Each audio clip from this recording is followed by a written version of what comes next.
এই তো কটা দিন আগেও সাফানের বাবা গ্রামের লঞ্চঘাট থেকে আমাদেরকে বিদায় দিত ঢাকায় আসার জন্য। আর এখন ঢাকা থেকে গ্রামে যাচ্ছি, এখানেও সে এসেছে বিদায় জানানোর জন্য। পার্থক্যটা এতটুকুই, তখন সে গ্রাম থেকে আমাদের ঢাকায় যাওয়ার উদ্দেশ্যে বিদায় দিত, আর এখন ঢাকা থেকে গ্রামে যাওয়ার উদ্দেশ্যে বিদায় দেয়। কারণ তার কর্মস্থলের পরিবর্তন, আগে সে গ্রামে থেকে গ্রামের ওখানে জব করতো, আর এখন তার কর্মস্থল এখানে, তাই তাকে এখানে রেখে আমি একটা অনুষ্ঠানে অ্যাটেন্ড করতে গ্রামে যাচ্ছি। এজন্যই হয়তো জীবন যেখানে যেমন সেভাবেই মানিয়ে নিতে হয়। যাই হোক, ভিডিওর শুরুতে কিন্তু সাফওয়ান তার মামার সাথে দাঁড়িয়েছিল, তার মামাও এসেছে আমাদেরকে এগিয়ে দিতে। তবে লঞ্চ জার্নিটা বরাবর আমার কাছে আনন্দের হলেও এবার আমার অনেক বেশি কষ্ট হচ্ছে, কারণ এই তো কিছুদিন আগেই ঈদের ছুটিতে সাফওয়ানের বাবা সহ আমার পুরো পরিবার আমরা একসাথে মিলে গ্রামে গিয়েছিলাম ঈদের ছুটি কাটাতে। কিন্তু এবারে মাত্র আমরা তিনজন, সাফওয়ান, আমার আম্মু আর আমিই ছিলাম এবারে জার্নিতে, তাই জার্নিটা বেশ ফাঁকা ফাঁকাই লাগছিল। আর লঞ্চে ওঠার পরই দেখলাম এরকম চকচকে গ্লাস দিয়ে গেল, তাও একদম বাক্স থেকে মাত্র বের করা হয়েছিল। ছোটবেলা থেকে আমার একটা অদ্ভুত অভ্যাস, সেটা হলো পরিষ্কার বা স্বচ্ছ গ্লাস পেলেই আমি এক গ্লাস পানি খাই, সেটা আগে কেউ নোংরা করে ফেলার আগে। যাই হোক, লঞ্চে উঠতে উঠতে সন্ধ্যা হয়ে গিয়েছিল আর খুব ক্ষুধাও পাচ্ছিল, তাই আম্মুর বানানো পিঠা বসে বসে খেয়েছি। এরপর এক কাপ কফি নিয়ে বসি, কারণ লঞ্চের দুধ চা বা রং চা দুটোই খুবই জঘন্য লাগে আমার কাছে, কফিটাই তাই মোটামুটি ভরসা। এরপরে ছেলে চিপস দখল করে সেটাও খেয়ে নিয়েছিলাম, আর তার কিছুক্ষণ পরে রাতের খাবারও খেয়ে আমি ঘুমিয়ে পড়েছিলাম। তাই আর কোনো ভিডিও ফুটেজ নেওয়া হয়নি, কারণ ওই যে ভিডিও শুরুতে বললাম আমার ভীষণই ফাঁকা ফাঁকা লাগছিল এবারে জার্নিটা। এরপরে লঞ্চ থেকে নেমেই সোজা বাড়িতে চলে আসে, আর বাড়িতে ঢুকতেই দেখি এরকম গাছ ভর্তি লিচু, যেটা দেখে আমার মন একদম ফুরফুরা হয়ে গিয়েছিল। কারণ এবারই প্রথম এই গাছে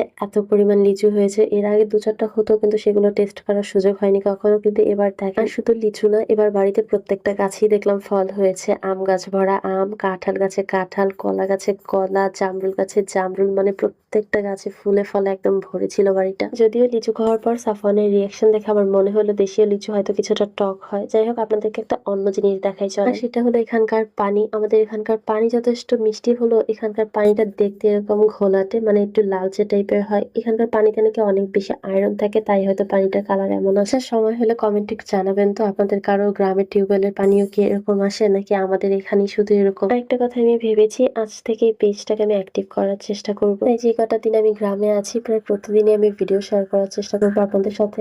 আর আপনাদের সাথে শেয়ার করার চাইতেও বেশি আমি এই পেজটাতে শেয়ার করে রাখতে চাই, কারণ এটা আমার কাছে আমার স্মৃতির বাক্স। কত পুরোনো স্মৃতি আছে আমার এখানে।